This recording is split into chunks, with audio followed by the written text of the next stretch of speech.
this morning, our topic will be please be careful with your heart. Gusto ko ka nang participation sa audience, doon ay involvement para mas enjoy ang atong learning. Linyada ni mong katapadig na siya, please be careful with your heart. Sa imong likod, tapadig na siya, please be careful with your heart.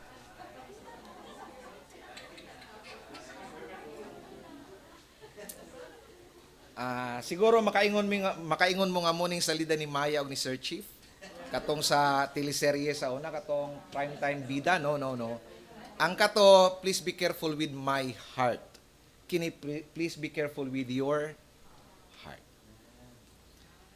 Mga igsoon, isa sa mga ginatutukan sa mga medical experts gikan kaniadtog hangtod karon.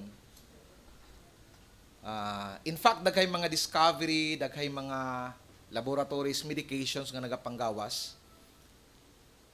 Ang goal sa mga medical experts is how to keep the heart healthy.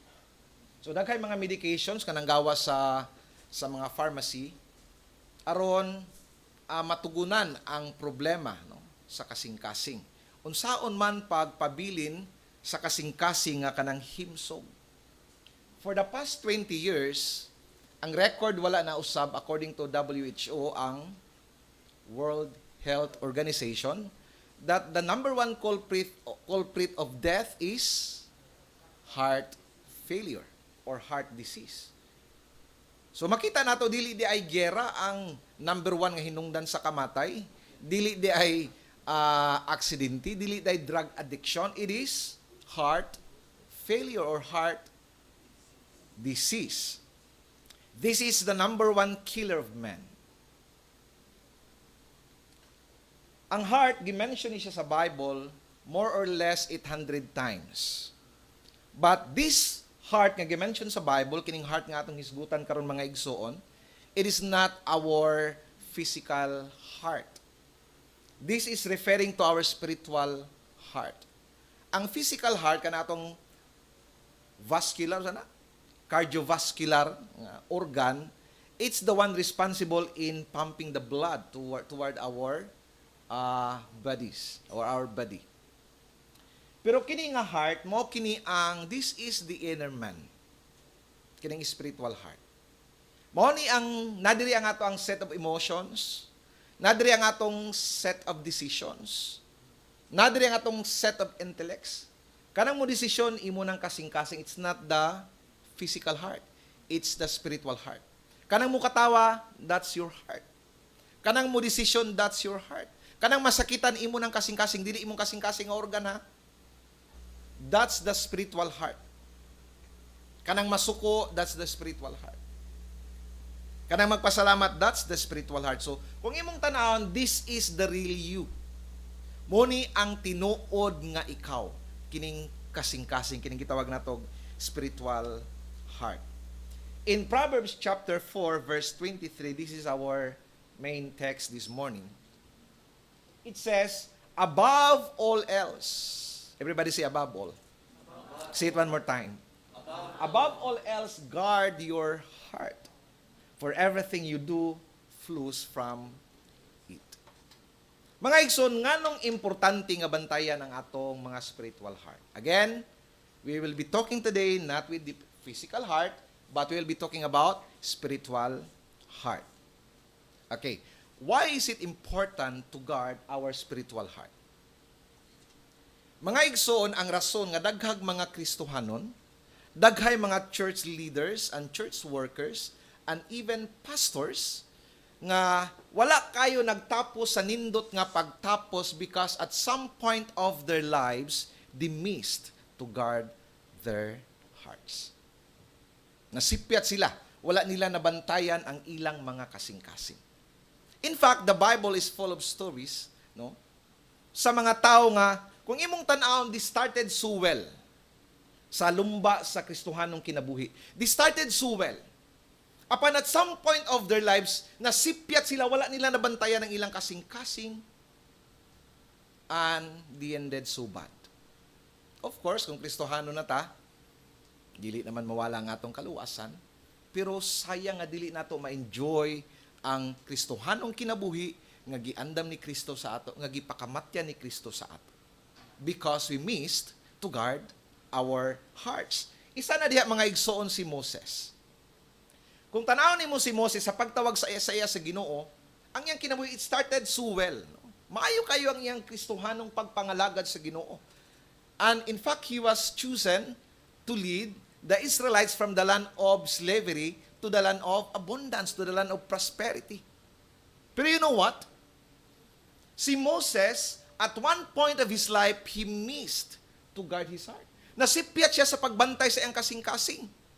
And it cost him so much nga God made a decision nga dili pasudlon si Moses sa land of promise. Wow. Can you imagine that one? Ikaw ang nangulo, pero wala siya kasulod sa land of promise tungod kay nasipyat siya sa pagbantay sa iyang kasing-kasing. In fact, duhalay nakasulod sa ilang generation. Si Joshua lang og si Caleb because it's the problem of the heart. Sigig bagulbul. Hello, somebody. Ang nakasulod lang si Joshua, si Caleb, and those new generations. Karong buntaga igsoon, I will be talking 3 things about this verse. No? And I will jump directly sa atong first point. Ang first word nga akong i-emphasize, kining word nga above all else. Sa Tagalog pa, it means higit sa lahat. Sa mga Bisayang dagko sa bisdak, labaw sa tanan. Now, makita nato din ni the priority. No? The priority of guarding our heart. This is our priority. Nga naman, Pastor, because our heart is all that matters to God. I will repeat that phrase. Murag wala mo kadungog. Our heart is all that matters to God, not your looks. No. Not our good voice in singing. It's your heart in singing. Not your skills in playing the instruments. No. It's the heart while playing the instrument. Dili ang inyong pagsimba ang ginatanaw sa Ginoo. Ang ginatanaw sa Ginoo, kinasing-kasing ba ang imong pagsimba? Lord, have mercy. And that is why guarding our heart is very important because it's all that matters to God. Walay pakialam ang Ginoo kung naligo ba ka ganina before ka nagsimba. Walay pakialam ang Ginoo kung original ba ang imong iPhone nga gidala karong buntaga.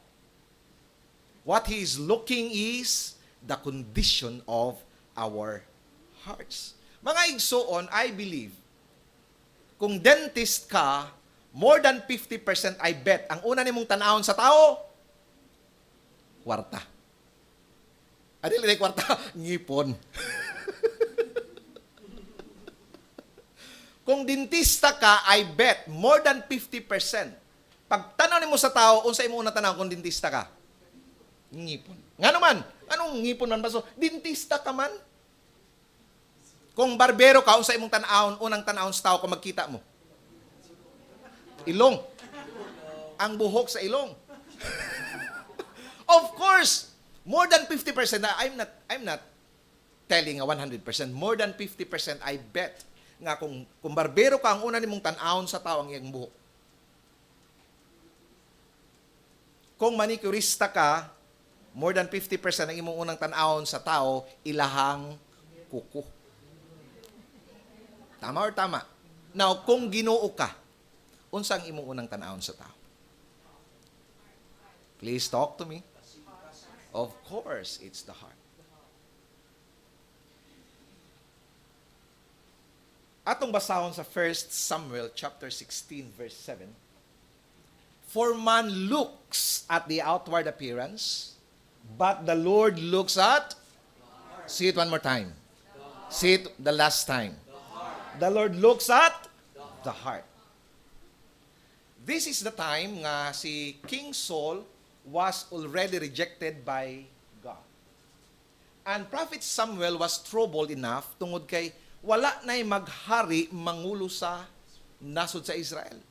And they need someone to lead them. Mangulo sa mga pagpakibugno. Pero ang Ginoo made a decision nga King Saul will be rejected. Nga naman, ano siya problema ni King Saul? Heart. He more than, he loved the blessing more than the blesser. He loves the kingdom more than the king. Mas gihigugman niya ang iyang gingharian kaysa naghatag sa gingharian. Now, giignan si Samuel sa Ginoo nga adto ka sa balay ni Jesse og isa sa iyang mga anak dihugan nimo kay siya akong gipili nga mahimong hari. Og unang nakita ni Samuel ang kamagulangang anak ni Jesse, si Eliab. Siguro ang tan-aw ni Samuel, hari unon, gwapohon, kuyaw manulti, matsuhon, taas og barog, mura po siguro si King Saul. Ingon si Samuel, mao na ni Lord. Ingon ang Ginoo, no, that's not the man. Because I do not look at the outward appearance of man, but I look at the heart. Mga igsoon, kung gipili man ta sa Ginoo, dili tungod kay kuyaw ta. Dili tungod kay maayo ta. Gipili ta sa Ginoo tungod kay may limpyo kitang kasing-kasing. And we have to protect it. We have to guard it at all cost. Bantayan nato, dili pwede nga Kristohanon ako, pastor, magpatara lang ka. No. Kay daghang mga Kristohanon nga wala kayo maayo pagtapos sa ilang Kristohanong lumba sa kinabuhi because at some point they missed to guard their hearts. Pastor, sa Old Testament raman na, pastor? Wala naman siguro na sa New Testament. No. In Matthew chapter 5 verse 8. Everybody read this one. Blessed are the pure in heart. Say it one more time. Blessed are the pure in heart. Bulahan ang dunay hinlo, putli, o kasing-kasing. Ang tinuod nga panalanginan sa Ginoo katong mga tao nga dunay hinlo o kasing-kasing, dunay hinlo og tanglad wait ko na tangad sa na nang sa Bisaya sa never mind Blessed are the pure in heart. Wala gingon diha, blessed are the man who are good, no, pure in heart, good looking, no. Bulahan ang taong dunay putli o kasing. It's all that matters to God. Dagay mo ingon mga igsoon nga, tuuhi ang Ginoo ug maluwas ka. Tama or tama? Dagay mo ingon, higugmaa ang Ginoo ug malipay siya. Tama or tama? Alagari ang Ginoo ug mabulahan ka. Tama or tama? Buhata lang ang kabubuton sa Ginoo ug panalanginan ka. Tama ba? Or there is something lacking? Ningon ba ang Ginoo nga tuohi ang Ginoo ug maluwas ka? Sige kung sa pulong sa Ginoo. In Romans chapter 10 verse 9. Believe in your heart. Dili nimo pwede isiparit ang kasing-kasing. Believing is different from hearting. Pagkitanaw sa imong kilid siya, pusuan mo. Pusuan mo kasi. Dili pwede nga musalig lang ka. Dili pwede nga mutuo lang ka. Kinahanglan mutuo ka sa kinasing-kasing. Lord, have mercy. Kulang. Usahay. Kay, parang enough na sa to ang pagtuo sa Ginoo. It needs the heart. Kinakailangang pusuan mo, mayan. Ingon ba ang Ginoo nga higugmaa siya? Tanaw nato ang Matthew chapter 22 verse 37. Love the Lord your God. Please say it one more time. Love the Lord your God with all your heart. Di nimo pwede isiparit ang kasing-kasing. Ingon ba ang Ginoo nga alagari ang Ginoo? Tanawon na nato ang Deuteronomy 11:13. Serve Him with all your heart. Mga igsoon, dali ra kayo mga lagad sa Ginoo. Dali ra kayo musimba sa simbahan. Labi na kung taga dinhi ka, duol ra. Ang pangutana, pinusuan mo ba? Hello, somebody. Dali ra kayo pag-play sa instrument, especially kung gasahan ka dungmuin. Especially kung may skill ka, dali na kayo magtugtog. Ang pangutana, pinusuan mo ba? Oh Lord, have mercy. Dali na kayo mo kanta, basta may kag tingog.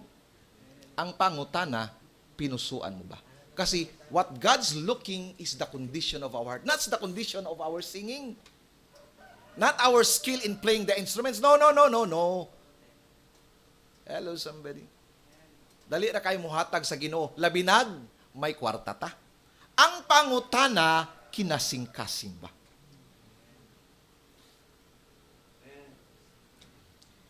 Ephesians chapter 6, verse 6. O sige, ingon. Doing the will of God from the heart. Buhata ang kabubuton sa Ginoo sa dili sa pinugos sa kinasing-kasing. Dili nato pwede ibulag ang kasing-kasing pagdating sa usaping Kristiyano. Wow, Tagalog yan. Di mo pwedeng i-separate yung puso mo pagdating sa usaping Kristiyano. Proverbs chapter 3 verse 5. Sige ngon, trust in the Lord. Mura ba gingon? With all your heart. Kasing-kasing.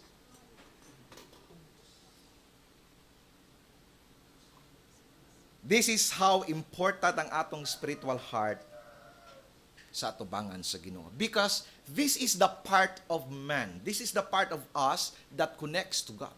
Kining atong spiritual heart, muni ang part sa tao nga mo connectar sa Ginoo. Now imagine, kung malabo ang imong kasing-kasing, kung lubog ang imong kasing-kasing, and then mo communicate ka sa Ginoo, Lord, kinahanglan ko napulo kalibo. Unya kay lubog man ang imong kasing-kasing. Malabo man ang imong kasing-kasing ingon ang Ginoo unsa? Napulo kaputo. Lord, I need napulo kalibo. Sige, magpadala kong napulo kaputo. Nga naman, malabo. Di ta usay madunggan sa Ginoo tungod kay malabo ang atong kasing-kasing. This is the part of us that is eternal. And that is why this is our priority. Guard it, protect it, gate it. Bakuran ba? Gate. Gate it at all cost. Number 2. Above all else, guard your heart, for everything you do flows from it. The first point, the priority of guarding our heart. The second point, the necessity.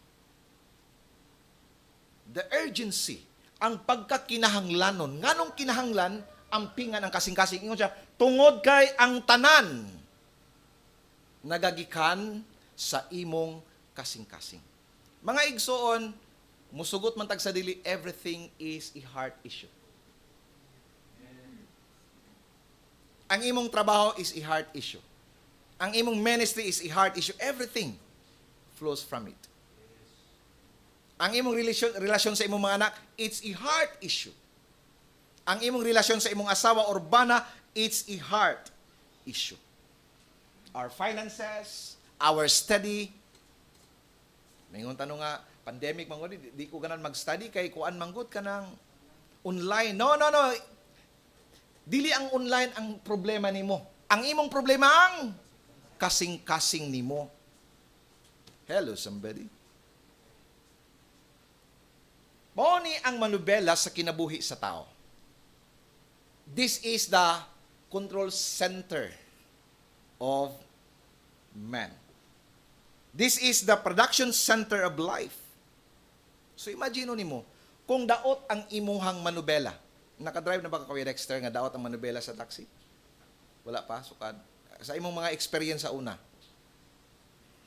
Kanang dunay problema ang manubela, di na, lahi mang manubela. Wa ka kasulay, dalag, maot ang manubela?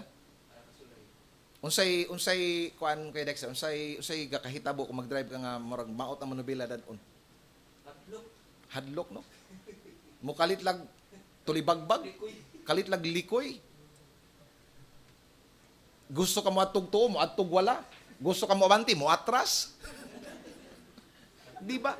So imagine, if the heart is the steering wheel of life. Kung mo ni ang manubela sa kinabuhi nimo, kung wrong ang imong kasing-kasing, asa ka dadon sa imong kasing-kasing? I believe that a wrong heart will always produce a wrong life. It's impossible nga tamang imong kasing-kasing mali ang imong gibuhat. All your actions is the byproduct of the condition of the heart. Hello, somebody. Mga igsoon, the heart of the problem is the problem of the heart. Oh, Lord have mercy. Ako itong research. Amen.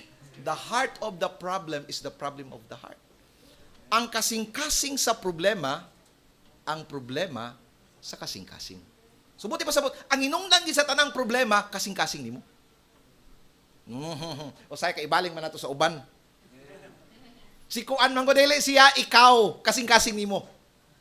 Manando na kanta change my heart. Oh God. Ningon ba dito nga change my. Ningon ba dito wala man. Change na ba yung ulit tawag dalaga diri nagkanta na? Change my love. Oh God. Mga ulit tawag na lagdalaga po kay human man ning minyo, mga ulit tawag na pug dalaga.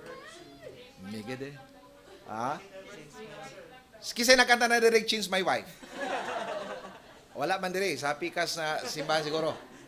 Kay kung nagkanta ka niya na igsoon, daot ang imong kasing-kasing. Oh God. Lord have mercy. Ano na ba nagkanta diri? Change my pastor, oh God. Siguradong daot imong kasing-kasing. Dili ang imong pastor, ang imong problema kasing-kasing nimo.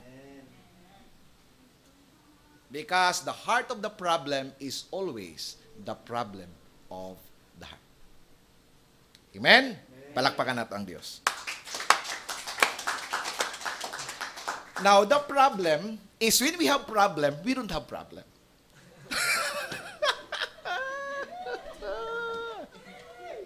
This is our problem. Because every time we have a problem, we dealt with our action, not with our heart. Ano din ka, pastor? Mura kinahanglan na gid usbo ng akong batasan, pastor ba? Igsoon dili batasan ang imong problema. Ang imong problema? Palihog kusog? See it one more time? Kasing-kasing. Bisang pag-usbo nimo ang imong batasan. Kung wala na usab ang imong kasing-kasing sa Ginoo, usa ka semana, usa ka bulan, usa ka tuig, mubalik na po ka sa imong naandang pamatasan kay wa ka man mausab sa Dios. Palakpakan nato ang Dios. Bisag maning kamot pa, mag-New Year resolution ka. Mag-usab na Diyo ko, mag-usab na Diyo ko, mag-usab. Dili ka mausab hangtod, ipausab nimo sa ginawang imong kasing-kasing. Kasing-kasing ang problema, it's not our attitude. Mga igsoon, mao ni ang pangutana karong buntag.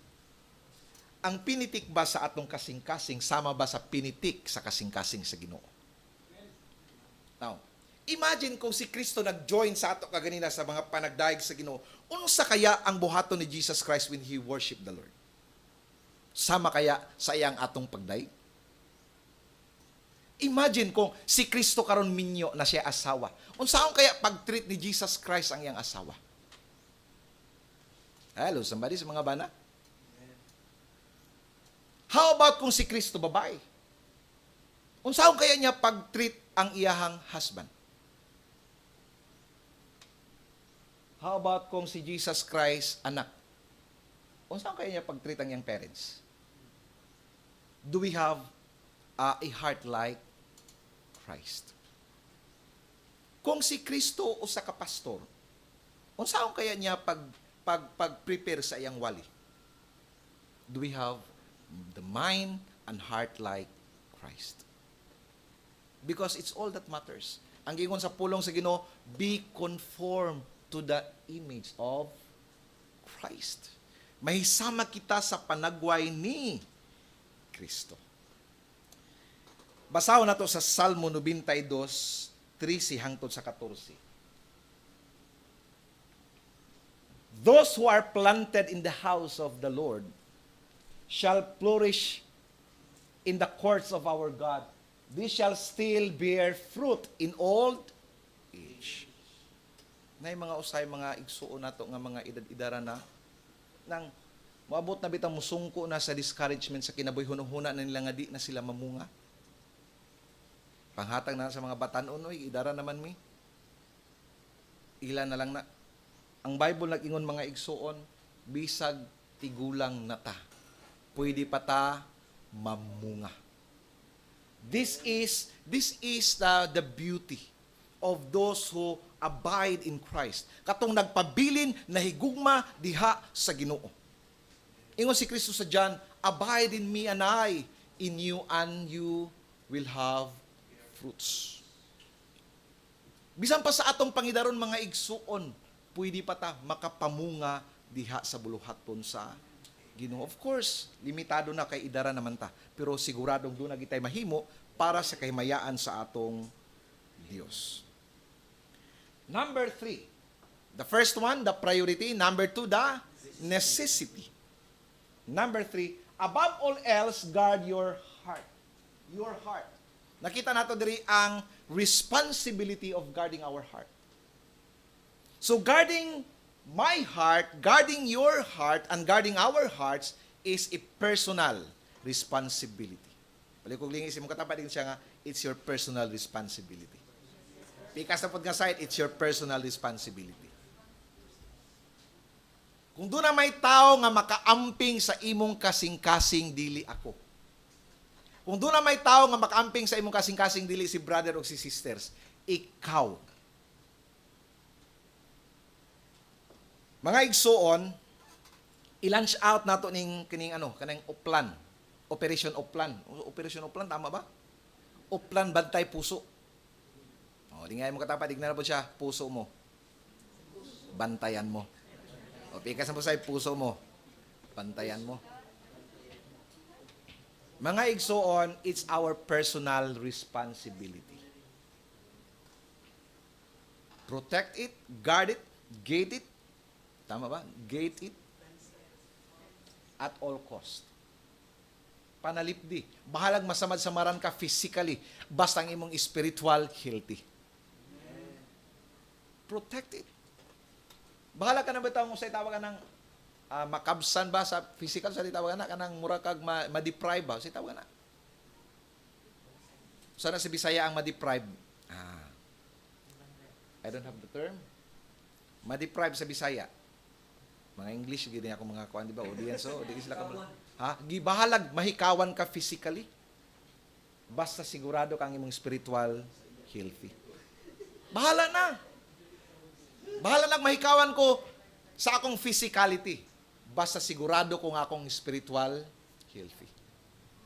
So again, sama sa atong gingon nga sa atong wali last Sunday, make our spirituality always our priority over our physicality. Now, makapakaon ko sa inyo, makawali ko sa inyo, makaampo ko sa inyo, maka-Bible study ko sa inyo, makabisita ko sa inyo. Pero, ikaw, ako, ikaw ug ako, maodyod ang mag-amping sa atong tagsa-tagsa ka mga kasing-kasing. It's our personal responsibility. Mga igsoon, kung mulakaw ta sa atong balay, ginalak nato ang pultan, dili. Ngano? Why? Because something that is valuable is inside the house. Am I right or am I right? Tama? Kung mugikan ka sa imong sakyanan, ngano imong ginalak ang sakyanan? Because something inside the car is valuable or the car itself is valuable. Tama po ba? Now, when it comes to our heart, sama ba sa atong pag-amping sa atong balay? Sama ba sa atong pag-amping sa atoang sakyanan ang atong pag-amping sa atong kasing-kasing? Because I believe that heart is so valuable because what happens to our hearts will happen to us.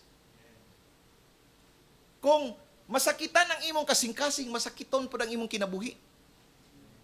Kung malipayon ang imong kasing-kasing, malipayon po ang imong kinabuhi. What happens to our hearts, happen to us.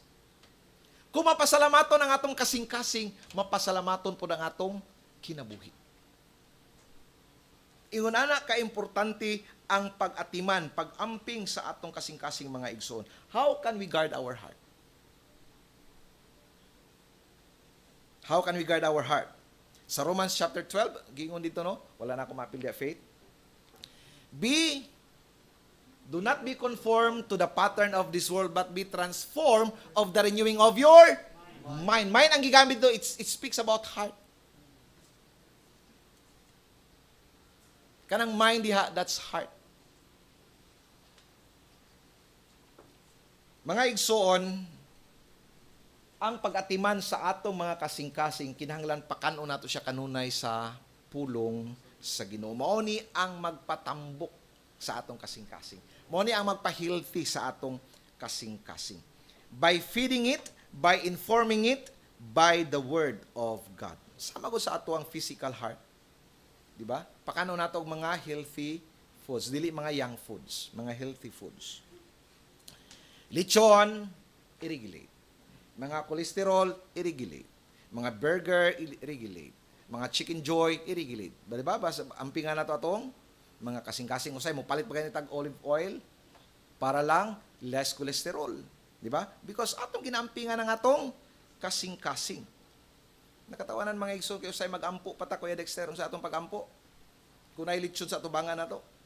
Ginoo, kuha ang mga daotang elemento nini nga pagkaon. Nga dili makadaot sa akong lawas, ang mga maayo elemento maoy maghatag og nutrients sa akong lawas in Jesus name, amen. Itagaan pa nimong problema ang Ginoo. Igsoon ang pagkaon dili na makadaot sa imo. Pangutanan ko ngano. Kay ang tanang pagkaon ginluan na sa Dios. Walay pagkaong makadaot. Ang makadaot kay wala ka nag-regulate sa imong pagkaon. Lingay imong katabarin na sa pag-regulate bitaw. Makakaon magaglitsyon. Pero, in regulation. Hello, somebody. Makakaon makag-ice cream. Pero, in regulation, di ba na makadaot? Makadaot kung sobra. Hello, somebody. Lord, have mercy. Ampo tag-ice cream, Lord. Kuha ang mga daotang elemento nini nga pagkaon. Nga dili makadaot sa akong lawas. Dili man na makadaot sa imong lawas, makadaot na kung imong pasobraan. Tama mi yan? Kung sao na makahurot ka og media kilo nga lechon karon, usa na lang kahiwa. Pero ang timbang 1/4 sa kilo gyapon.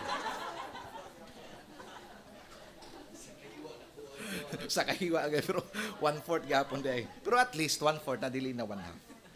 Ang Matthew chapter 4 verse 4. So mga igsoon kanang walaon na to sa atong hunahuna nga dili na ta makakaon ha. Kay ang Bible nagingon gihinluan na sa Dios ang tanang pagkaon. We will just eat it in regulation, moderation. Kaya ang tanang sobra makadaot. Ana lang. So ayaw i-deprive ang imong kaugalingon. Samtang napataan nga kinabuhi, ibutang mo ta diri sa Ginoo, di ba? Dumoy para mag-enjoy sa kinabuhi. Ikaw may ako pero ang gaya po sila para makabalos mo kanila. Ang gaya sila para makabalos mo kanila.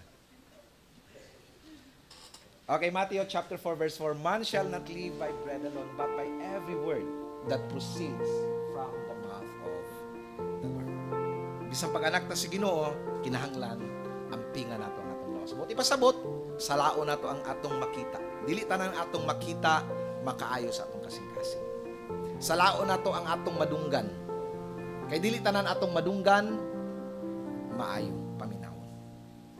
Labi na gining ano kan makita no daghang kay mga temptation sa mata jud. So salaon nimo ang imong makita. That's how you guard your heart. I-screen nimo, piliun nimo. Ayaw oy. Blessings oh. Katawa si Jan. Karili si Jan. Blessings. Praise the Lord. Blessings ito mo. Salaon ang makita, dili tanang makita, makaayo, dili tanang madunggan, makaayo. So ayaw pusuan tayo na. I-screen sa pastor, i-screen sa mga batanon. So our spiritual heart is not something we conform. It's something that we inform. I will repeat that one. Ako nag-research. Our spiritual heart is not something we conform. Dili mo kinahanglan sundon mo kasi. It's something that you will inform with the Word of God. It's not something that you will follow, it's something that you will train. Ang imong kasing-kasing dili mo pwede sundot kinahanglan imuhang bansayon. Ayaw sunda, bansaya. Nga ang imong kasing-kasing mo sunod nimo. Train your heart, do not follow your heart. Ngano man, Jeremiah chapter 17 verse 9. Sa sa pulong sa Ginoo. The heart is deceitful above all things. Labaw sa tanan, grabe ang kasing-kasing labaw gapos tanan. Siya ang pinakatikasan sa tanang butang. Og kini kuyaw. And this will be wicked. So ang normal nga kaya ang default program sa kasing-kasing sa tao dautan. Salamat na lang sa Ginoo. Tungod kang Kristo, itagaan kitag bag-ong kasing-kasing. Kasing-kasing nga mahigugma, kasing-kasing nga magpasalamat, kasing-kasing nga moalagad sa Dios. Can you say amen? So mga igsoon, dili nimo pwede sundon ang imong kasing-kasing. Ayaw mong tuwa ng nga, usa ko isulti. Just follow your heart. No. Do not follow your heart. Ako sa una muna akong line. May mga sir, usa ko isulti, sir, usa ko iwali. Mayon ba ko nga just follow your heart. Mali di ay ko. You cannot follow your heart because the heart is deceitful above all things. It's something that we train. It's not something that we find. As your pastor, I will say it one more time. Please be careful.